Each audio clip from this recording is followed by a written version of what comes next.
ici, dans notre laboratoire, on est un laboratoire de référence pour la surveillance des poliovirus, pour la surveillance de la rougeole et de la rubéole, et un laboratoire de référence OMS.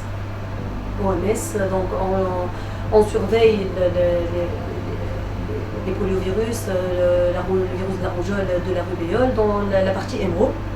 Et aussi, on est un laboratoire national de référence, Wasfi va après vous en parler, pour la surveillance de West Nile virus, du virus West Nile, et on fait une partie, un des laboratoires qui est en train aussi de dépister l'hépatite C, dans l'hépatite C à l'échelle nationale.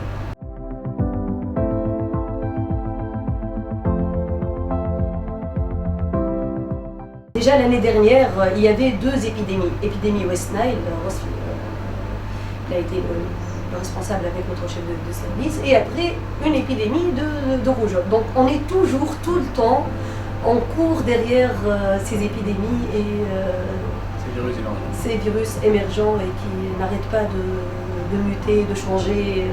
Même les coronavirus, ça date depuis très très longtemps. Mais c'est des virus animaux qui se sont humanisés, et à chaque fois une souche qui émerge, même le virus de la grippe. Chaque année, il nous donne d'autres variants qui émergent et qui font des épidémies et des pandémies aussi. Le West Nile est un virus qui date en Tunisie de 1997. On a suivi l'épidémie de 1997, 2003, 2005, 2012 et dernièrement les années 2018 et 2019. Donc, de routine, on fait ça. Par ailleurs, on est un laboratoire de référence et référent à la fois pour le West Nile. Parce que de par la Tunisie, il y a plusieurs centres qui font la surveillance du virus. Et chaque cas positif doit être signalé et approuvé par notre laboratoire. Parce qu'on est laboratoire de référence pour le West Nile.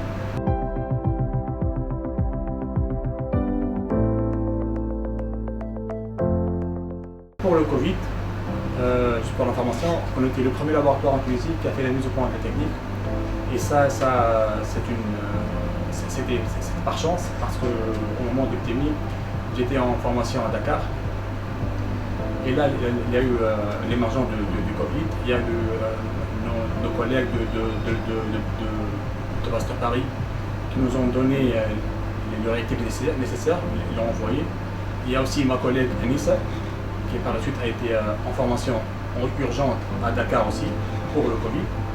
Et dès son retour, on a mis au point la technique pour le Covid, avant même d'avoir un cas en Tunisie.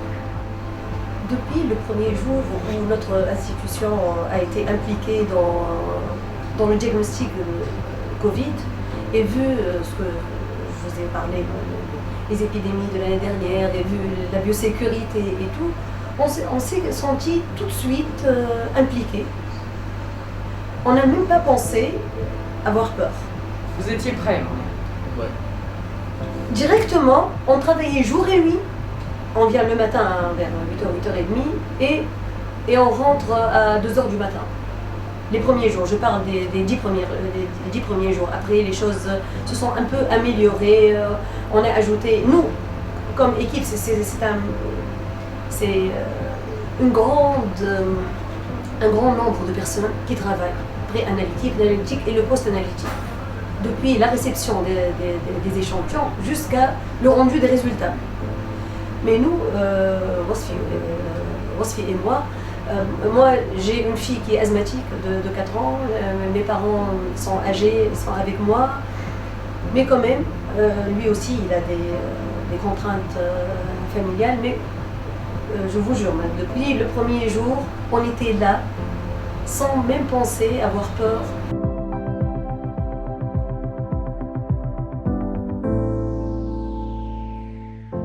Le travail est partagé en 3 parties. La réception, elle est assurée par notre collègue Charami, Dr Mehdi Mrad. Une fois réceptionnés, les prélèvements sont répertoriés et dispatchés entre 2 groupes. Un groupe qui travaille au niveau de la voie d'Agon, à côté, et un deuxième groupe au P3.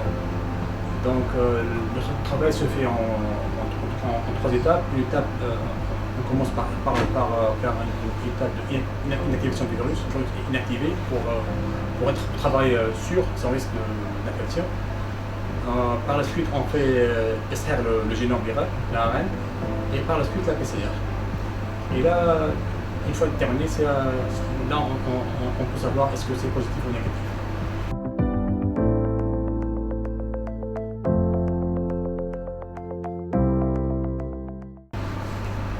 Les équipements de protection individuelle, la présence de la Glovebox qui est un poste de sécurité microbiologique de classe 3 avec une pression négative et rien ne peut sortir infecté de la Glovebox, ou la P3 c'est un niveau de sécurité, c'est un laboratoire à haut niveau de sécurité. Donc avec les équipements de protection individuelle, avec les bonnes pratiques de laboratoire. Avec tout ça, chaque fin de semaine, on fait le test pour nous. Donc, je teste avant de rentrer à la maison. Parce que pour moi, contrairement à Alice, parce que j'habite un peu loin, à La Peine, donc j'étais obligé d'être ici tout le temps. Je dors ici à côté avec notre collègue Ahmed Olid et aussi Madi Mrad pendant presque un mois et demi.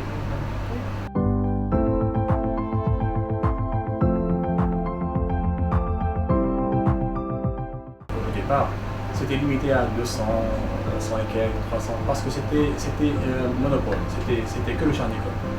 Et par la suite, il y a eu l'ajout d'Autopasteur. Et là, on est arrivé à 700, à 800 tests par jour. Mais sachant qu'on pourrait même assurer plus que ça. Et par la suite, il y a eu l'ouverture d'autres centres de Covid, comme à Monastir, à Sousse, à Sfax. Et là, on travaille plus à l'aise parce qu'on reçoit moins de prélèvements, donc on peut travailler à l'aise. Le nombre de tests qui est maintenant moins important, c'est en rapport avec le fait que le ministère s'est engagé avec les tests rapides.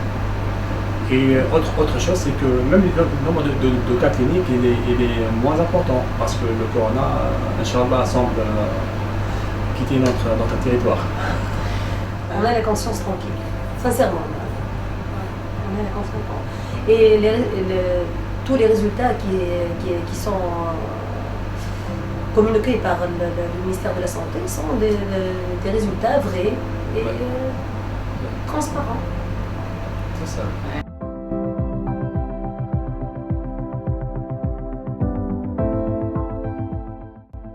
Déjà, il y a beaucoup d'équipes à l'Institut qui essaient de travailler et de rechercher un éventuel vaccin, des éventuels tests rapides, tests sérologiques, qui vont nous coûter moins cher que ceux qu'on achète. Nous aussi, on pense faire des recherches. Il y a des projets avec le ministère de l'Enseignement supérieur et il y a aussi même des collaborations avec l'étranger. Qui essaie de vous financer pour faire le NGS, le séquençage complet par exemple. Donc non, on ne va pas s'arrêter ici.